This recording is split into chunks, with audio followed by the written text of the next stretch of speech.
Okay.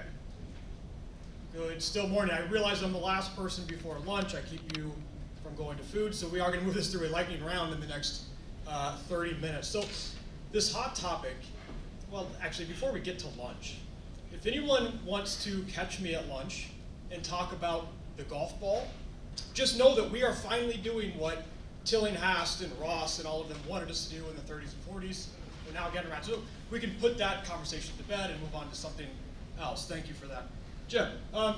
So this is a collection of photos, stories of what I saw last year, the last couple years probably, hot button issues, things that I would like you to be aware of, things that you may want to navigate through. So the first, as Jim spent a long time talking about, taking us through the whole story of renovations, restorations. I'm not going to rehash what he had to say, but there is certainly a lot of it going on in the region.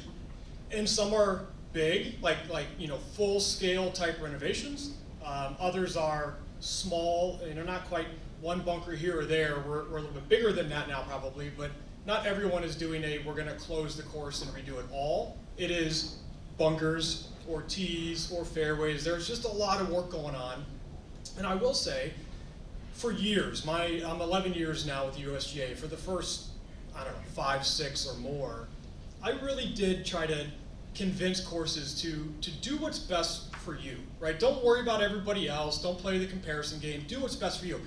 And while that's still true, if you're not doing some work, and again, not blow up the course and redo it, but if you have bunkers that have been a problem forever, or small tees that are torn up by August or September, undersized practice, whatever your problem may be, if you're not planning to fix it now, I just don't know when you're going to do it. And I'm telling you, you're going to get left behind in your market because everyone else is doing something. They're doing something to make their course better. And if you're not doing that yet, or planning for that, I'm fearful of what that might look like for you in the future. So bunkers to me are probably still what I see most often being restored.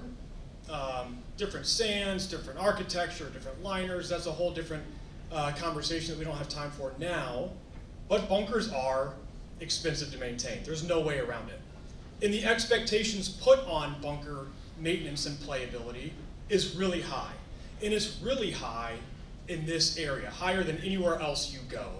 Bunkers are supposed to be perfect. Forgetting that they're a hazard, and they're supposed to be inconsistent at time. And Brian talked about orientation, and some are covered by shade, some get irrigation, some get frost or water that stays longer. Some get more play than others, maybe they get raked more often than others. Those all lead to an inconsistent surface. But if you explain that or tell someone that your bunkers may be inconsistent, it doesn't go very far, right? That everybody wants the same bunker on every hole.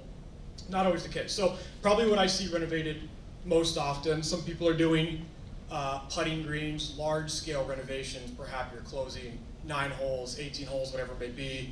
This particular course, just because I was there, this is from, I guess, summer, but it's Brayburn in Boston. They're hosting the championship this year. They're redoing 3 greens that were, very classic era golf course. 3 greens that were really unplayable.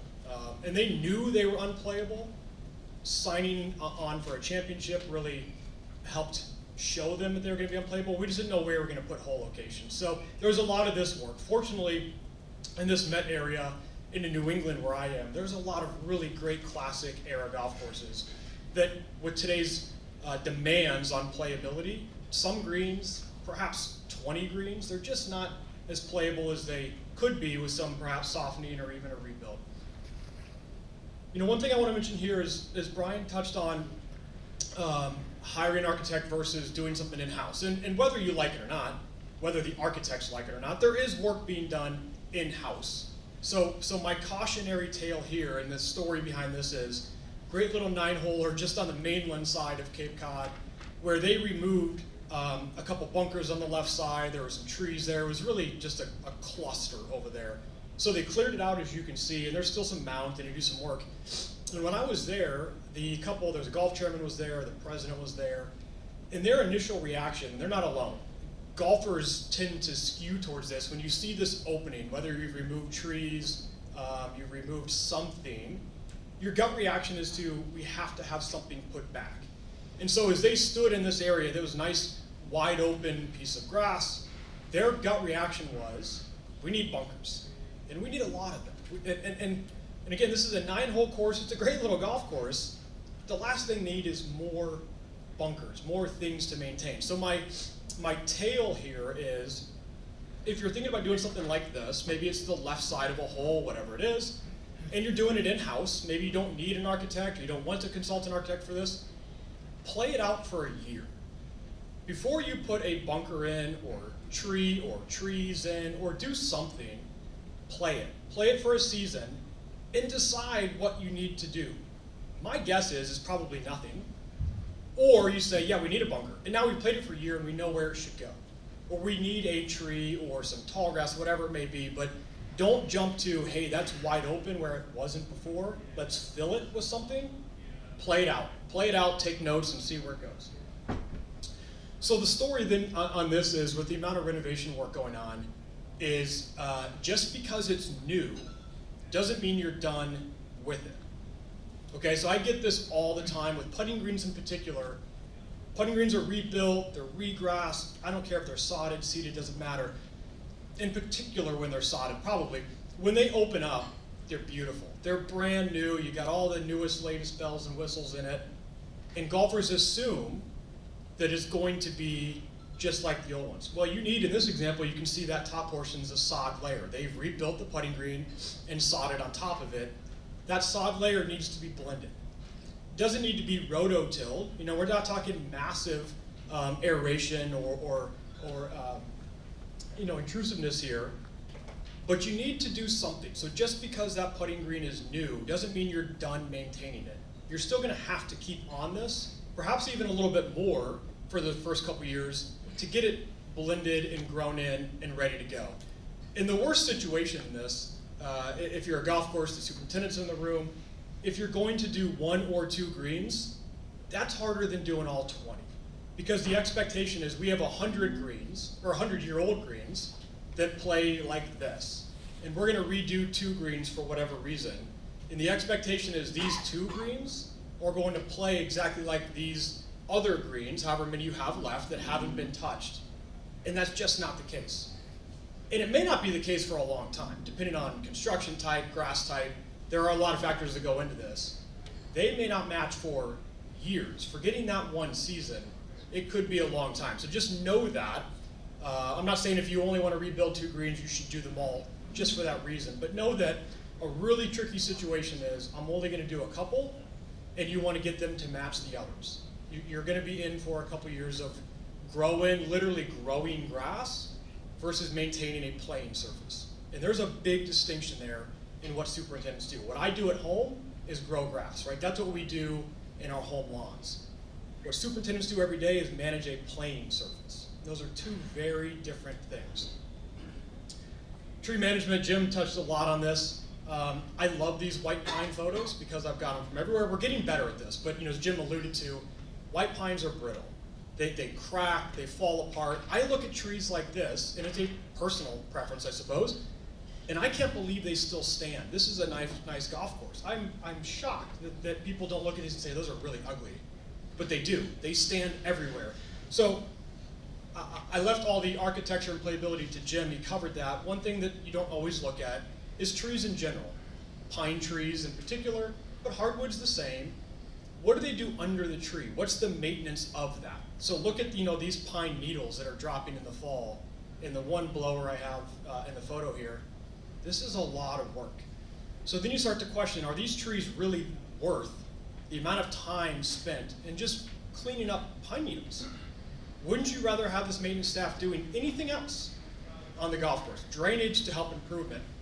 Maybe doing an in-house tee project to make that 9th tee a little bit bigger. Whatever ails you, any of that is better than managing this situation. So cleaning them out, pines in particular, I will, in full disclosure, I really just don't like evergreens on a golf course at all. I don't think any of them look good when they're planted 4,000 of them for $25. I still think we do that. I know people go to Costco and buy the cheapest tree they can find and bring it to their golf course. We still do that. We haven't learned in that situation.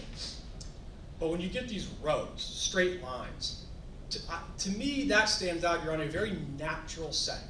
Everyone likes to be out on the golf course because you're away from the city. You're away from noise. You're out in a very natural environment. And I see these lines of trees, and in particular really ugly evergreen trees, that stands out as very unnatural to me. And I would want to clean that up.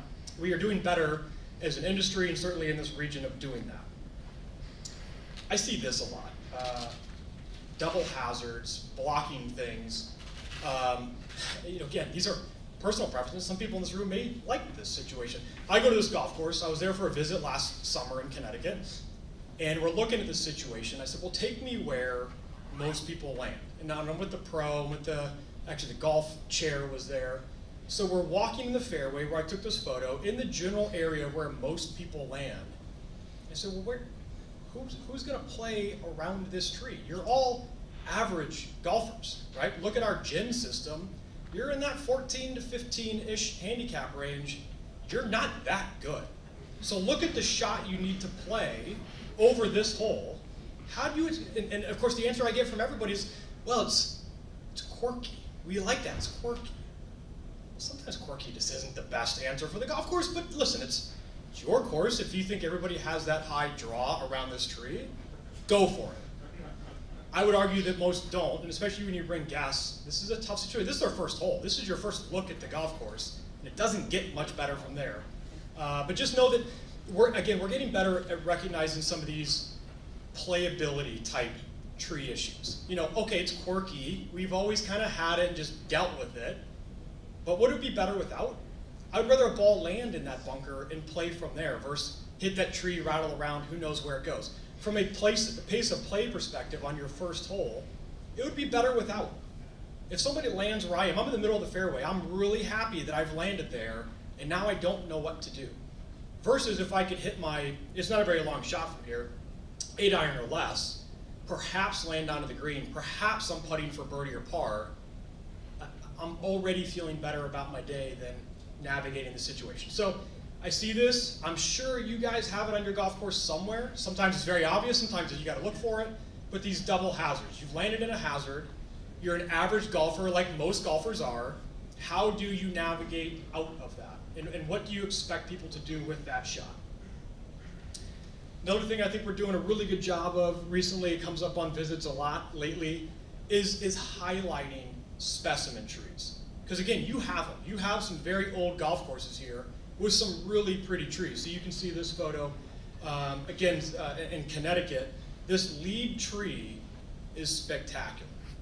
And there's one equally spectacular on the backside of this planting. And in between here, they did what Jim showed us happened in the 50s, 70s, 90s, all throughout. They took these really crappy white pines in this case, or other cheap trees, and jammed them in between to shield holes. They didn't want to see one hole from the other. And now you're in a situation where this lead tree is beautiful. It could be on their logo because they have an oak tree on their logo. This tree could be it. If you were to clear that clutter from around this tree and let it stand alone, it would be amazing, which is exactly what they're working towards and what other courses are working towards. But start to look for these things as you go through your course of where do we have really spectacular trees and how can we highlight those by removing less desirable trees. Same thing, getting into this situation where they've removed clutter from underneath. They've left 3 nice, pretty trees. They've been well maintained. They're in good position. It's easier to play from underneath. It's certainly easier to maintain underneath. And rather than mowing rough in and out in like this zigzag pattern, straight lines are easier. There's less hand trimming around the trees. It's just an overall healthier and in my opinion, more attractive situation. This is always a tricky one on courses I go to is fescue management. A lot of courses have it. A lot of courses are looking to plant it. So before you go down this path, you need to first define what is it that we're trying to accomplish. And I'll tell you as an industry, where we fall short in some of this is we don't even really know what to call these areas. Fine fescue rough is what gets termed a lot. The other one is native rough, naturalized rough. Again, I'm gonna stick with this Met area, New England where I work. The expectations for fine fescue rough, the playability and look of them, is anything but native or natural or low maintenance.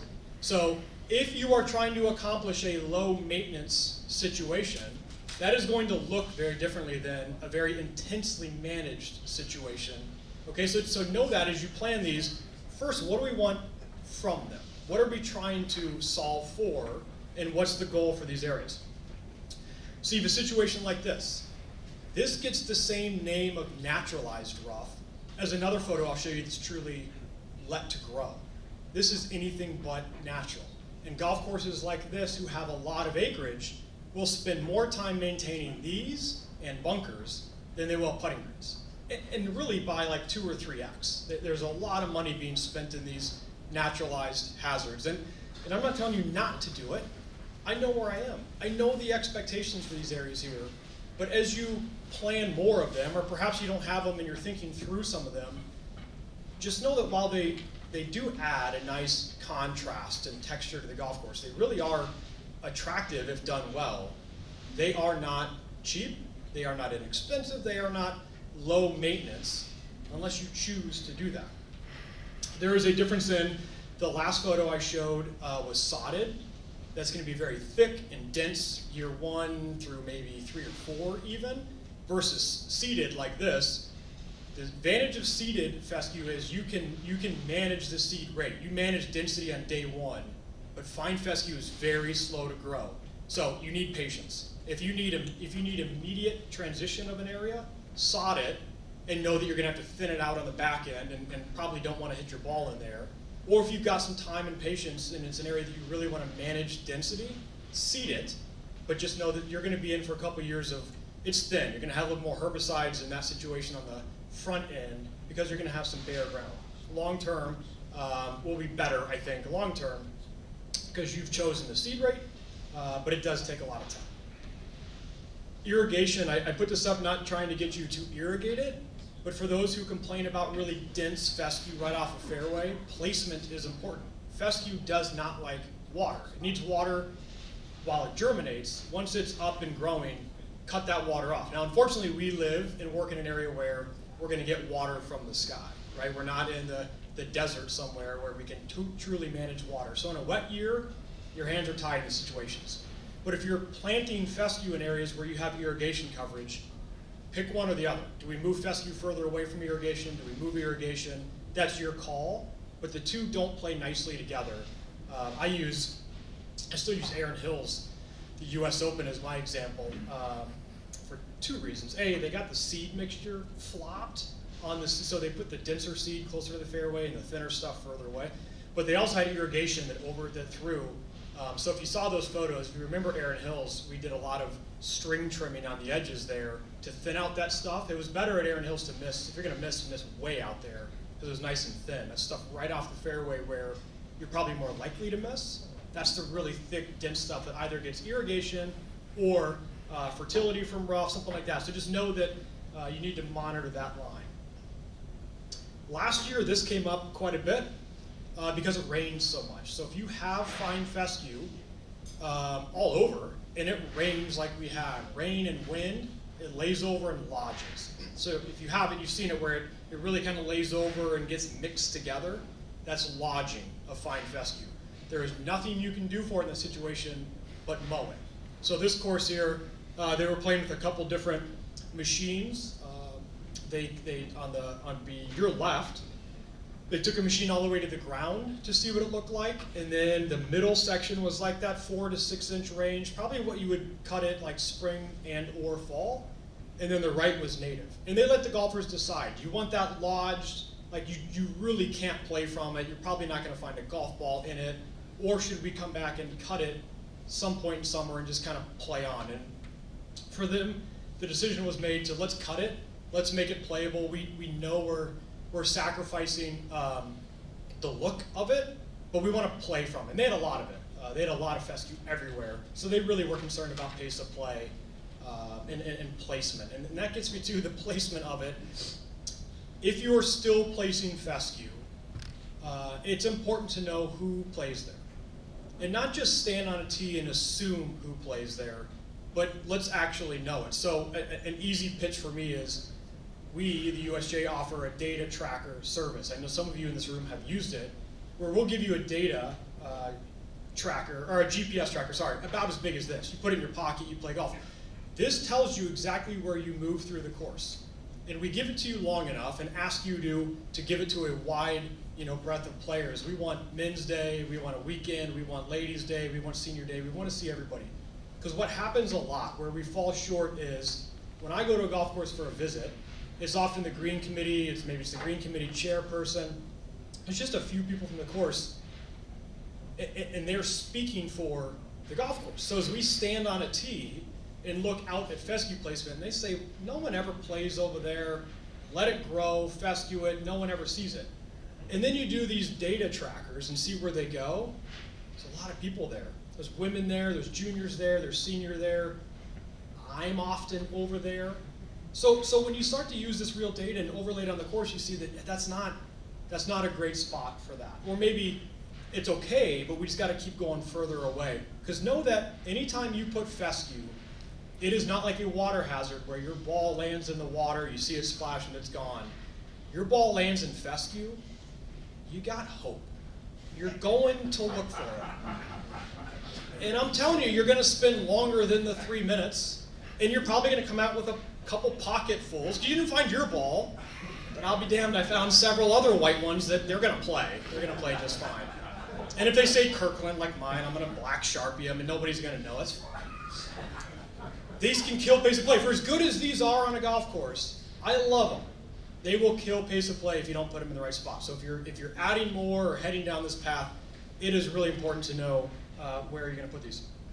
Lastly, I'm going to wrap with, everybody here has mentioned play.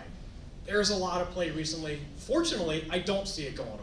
We need the play. And usually I speak to room superintendents, and of course there's too much play, there's car traffic, there's this or that. I need to remind them at times, because I was a superintendent too, I complained just like they do. They're signing your paycheck every 2 weeks. So for as much as we want to complain about them, we do need them, but we need to manage for them, right? We need to monitor this traffic somehow, manage it. And the one thing I see all the time is tees. Small tees, classic course, they weren't designed for the number of rounds we're doing now. So if you have this situation of undersized tees, and the architects in the room, I love when you guys all did us these favors of these long runways, these really narrow runways, because we need length. We're going to max these tees out but get real narrow. There's nowhere to move tee markers. So my story here is I see a lot of these tees that are just either too narrow or maybe they're appropriately width, but if you're a course that puts your markers end to end, maybe it's easier. I brought this up to golfers. Golfers say, well, we like the option. We want to know we can play anywhere. If you look at this photo or any objective photo of your course, you may think you want the option, but you still put your tee and your ball right in the middle of the tee, right in the middle of the markers every time. So if you have a tee marker on either end, golfer habit puts that ball, their ball, in the middle of that tee, and you can see it in this photo. So if you can see the markers in the front of the photo, I had them stage it for me because I was trying to get them to do this. Shrink those markers. Now, sometimes the width of your tee is 5 paces, but if you have a wide enough tee where you can go 5 paces, that's plenty. That's what we would use for any one of our championships. If you're a golfer and you can't find a comfortable place to play golf inside of like 5 normal paces, not baby steps and not these huge, like at 5 normal paces, if you can't find a comfortable place to play, then I don't know what to do to help you. But you can. I'm telling you, you can.